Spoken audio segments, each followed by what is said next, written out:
Rombongan kirap membawa obor Asian Games Torch Relay setelah diterima Menteri Pertahanan, Panglima TNI Stadion Gelora Sriwijaya Jakabaring, kemudian dibawa lari Kapolri, Gubernur, Kapolda, dan lainnya. Obor Asian Games sempat melintas di Jembatan Ampera yang menjadi ikon kota Palembang. Namun sayangnya ketika melintas di Jembatan Ampera, api Asian Games yang ditempatkan di tinderbox dibawa melalui kendaraan pick-up.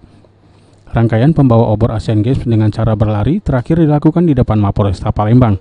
Selanjutnya, tinderbox yang berisi api Asian Games yang dibawa dengan menggunakan kendaraan pick-up oleh penyanyi Evi Masamba.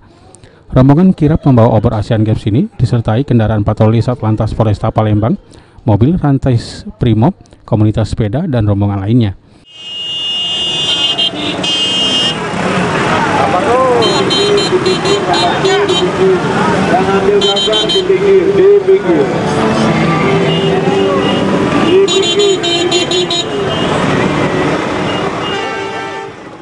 Selama pelaksanaan kirap obor Asian Games tidak dilakukan penutupan jalan dengan waktu yang begitu lama, di mana arus lalu lintas di atas Jembatan Ampera masih berjalan dengan normal, bahkan tidak terjadi kemacetan yang cukup berarti.